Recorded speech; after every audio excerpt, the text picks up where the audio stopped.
Buenos días.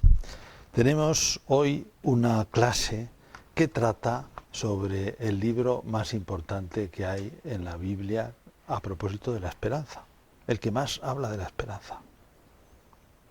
Y bueno, pensar cuál es. ¿Cuál es el libro donde se habla más de la esperanza? Todos hablan de la esperanza, ¿verdad?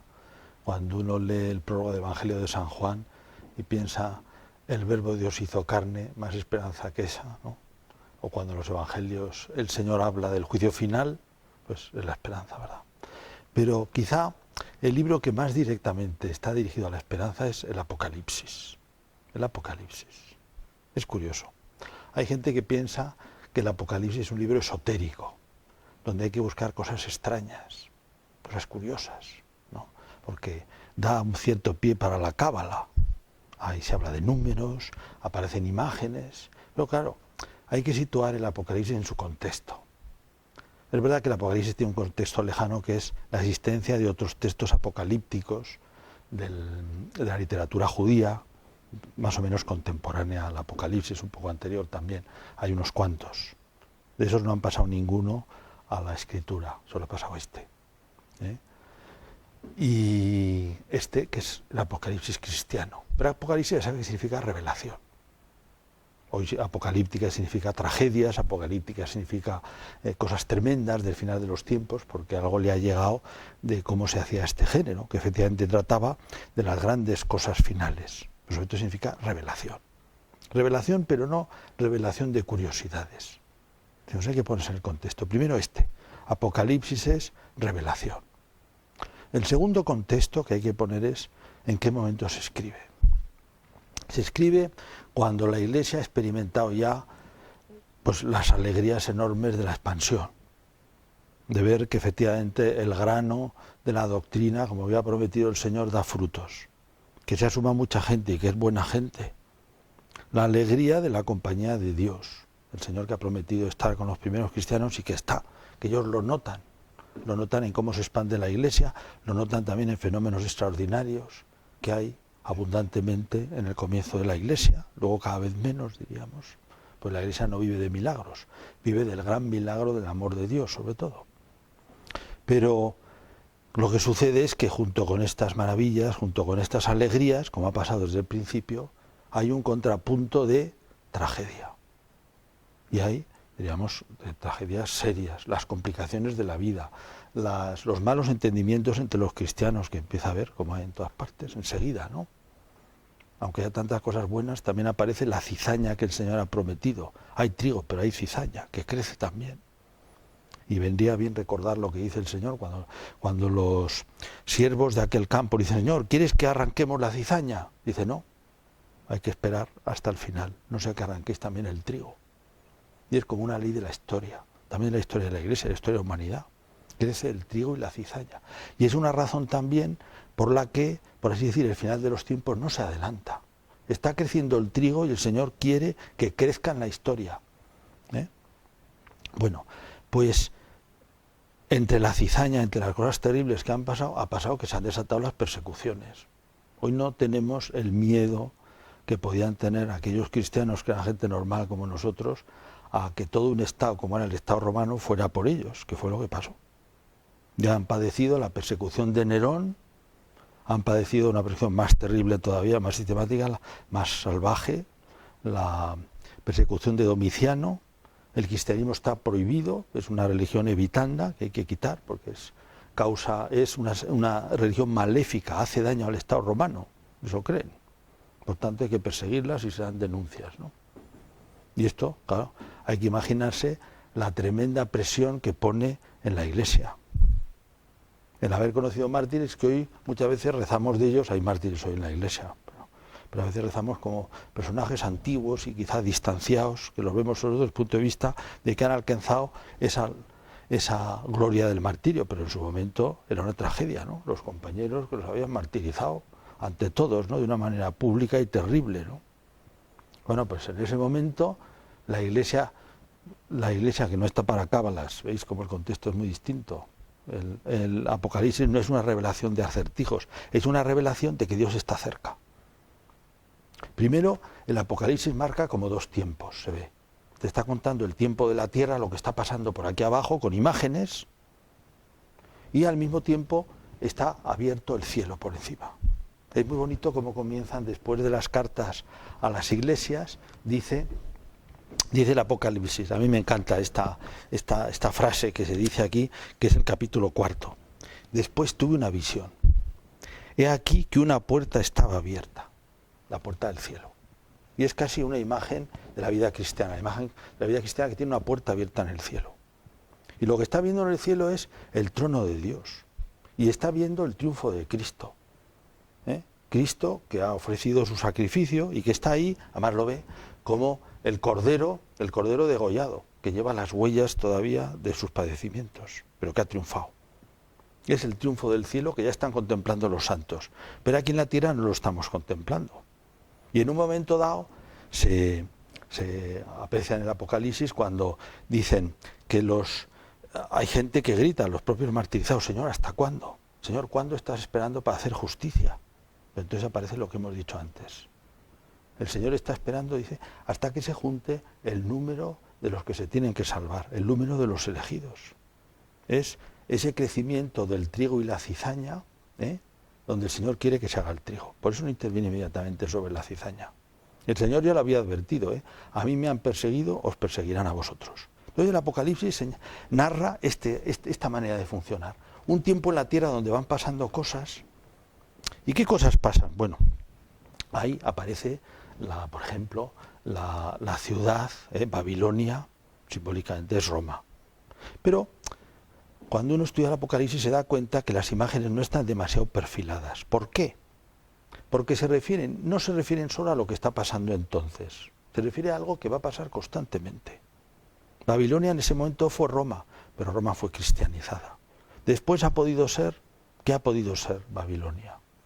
Tantas persecuciones horribles que ha habido en la historia, cosas tremendas. Acabamos de padecer todo un ciclo que ha durado casi 100 años, que es, por ejemplo, la expansión del comunismo, muy dura para la vida de la Iglesia.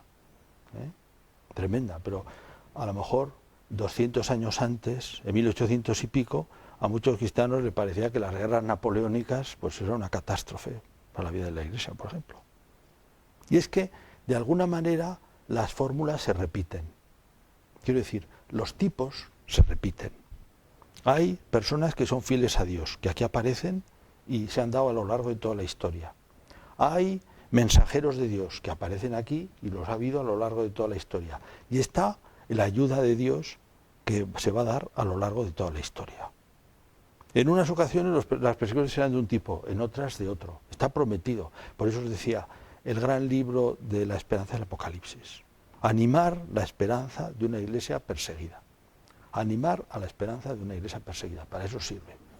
Entonces, se podría decir que en el Apocalipsis hay, decíamos, como 3 tiempos. 3 tipos de tiempo. El tiempo histórico que vivimos aquí, donde se está repitiendo la parábola del trigo y la cizaña. Donde se está repitiendo también las imágenes de las persecuciones. Las imágenes de los fieles, las imágenes de los que son sacrificados, se está repitiendo. Las imágenes de los perseguidores se están repitiendo en la historia, constantemente. Distintos tiempos históricos. Un tiempo, el de aquí abajo. Está el tiempo del trono de Dios. Allí se contempla, que lo contempla la Iglesia diariamente cuando se une en la Eucaristía, a ese misterio del trono de Dios, a la alabanza de Jesucristo, al Padre. A la oración decimos que es lo que hacemos en la Eucaristía, nos unimos diariamente a ese tiempo eterno, donde están los ángeles, donde están los santos, donde está esa alabanza eterna a Dios, santo, santo, santo, la alabanza eterna, el canto eterno de los ángeles. Nos unimos desde aquí en la tierra, es el otro tiempo. Y el Apocalipsis tiene, y con esto termino, también un tiempo final, porque además de que está con estas imágenes, te están contando una historia que se va a repetir, que es una historia de fidelidad y de persecuciones, también te está anunciando el final. Te está anunciando el final. Luego vi un cielo nuevo y una tierra nueva. Porque el primer cielo y la primera tierra desaparecieron y el mar no existía ya. Y vi la ciudad santa, la nueva Jerusalén, que bajaba del cielo. Aquí está hablando ya de ese tiempo final, del tiempo escatológico, que efectivamente, tal y como se da a entender, vendrá acompañado de muchas cosas, y en el cual se articula una gran parte de la escatología cristiana. Por esto que se dice aquí, apoyado en otras cosas de San Pablo y en promesas del Señor, creemos que habrá un final de la historia, un final solemne, también trágico, pero que los cristianos no tenemos miedo, porque los cristianos queremos ver al Salvador, queremos ver al Señor al final de los tiempos. Entonces lo esperamos, es objeto de esperanza y objeto de alegría. Ven, Señor Jesús. Y esperamos, ¿qué esperamos? La justicia final, la paz final, la victoria de Jesucristo, que aquí se narra, y esos cielos nuevos y esa tierra nueva que será como de alguna manera donde todo es rehecho a través de la resurrección de Cristo y se une a esa alabanza eterna del trono de Dios. Muchas gracias.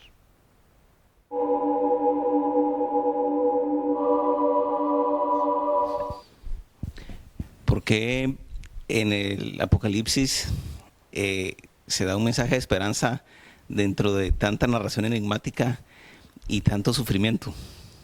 Bueno, diría, el sufrimiento es que es el que realmente tenían. O sea, no es un sufrimiento inventado. En realidad, de alguna manera se acoge esa situación en la que estaban. Se les comprende. Ya lo había anunciado el Señor, pero es que en ese momento están, como nos pasa a cualquiera, cuando para cada uno de nosotros el dolor y la muerte es una sorpresa. Por más que lo sabemos en general, ¿verdad? Pero el fracaso siempre es una promesa, una sorpresa inesperada. Siempre. No espera otra cosa, ¿verdad? Y también puede ser una sorpresa el haber intentado hacer algo bueno por el Señor y que te salga mal. Y están intentando portarse bien, extender la iglesia y que te salga mal. Claro, es lo que estaban padeciendo. Por eso para ellos es un consuelo. Es decir, no, estáis padeciendo, pero el Señor os está viendo. El Señor está con vosotros y el Señor va a triunfar. Todo esto es pasajero. Todo esto es pasajero. Estáis en el tiempo, pero toda esta cosa tan negativa, todas estas contradicciones, estas son solo parte del tiempo, que os dan al final más gloria y hacen que la victoria del Señor sea más grande.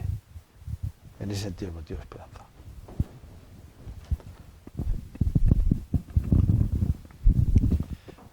Si la historia del Apocalipsis, como usted ha dicho, narra un conjunto de sucesos que parece que se van repitiendo de forma más o menos cíclica a lo largo de la historia, en la actualidad, ¿en qué momento de esta historia, digamos, cíclica podría decirse que estamos?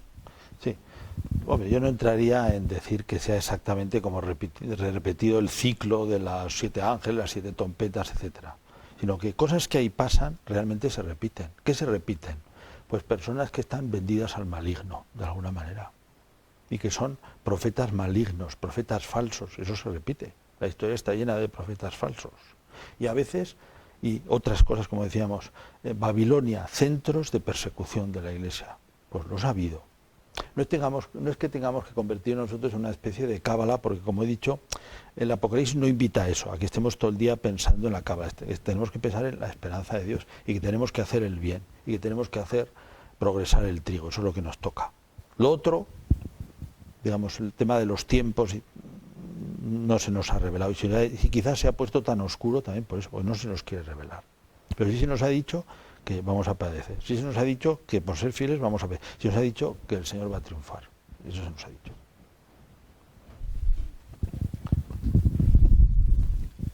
¿Qué paralelismo puede haber entre el relato del Génesis y el Apocalipsis?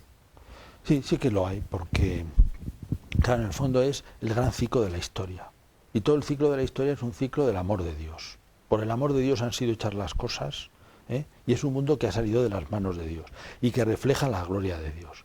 Ese mundo estropeado es reconducido hacia la resurrección final, donde todas las cosas son renovadas. Es el mundo original de Dios, que era lleno de la gloria de Dios, que no había conocido el pecado, es renovado en Cristo en el mundo final. Por tanto, hay un perfecto paralelismo.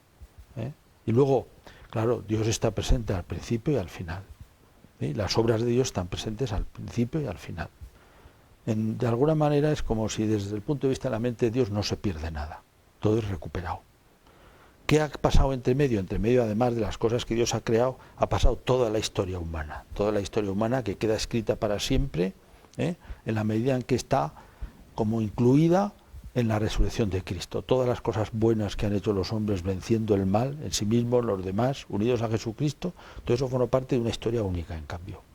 que queda entre medio, entre principio y final, y que es donde se ha manifestado la misericordia de Dios en este mundo. Eso es la historia. Pero efectivamente hay un paralelismo entre el comienzo y el final. Muchas gracias.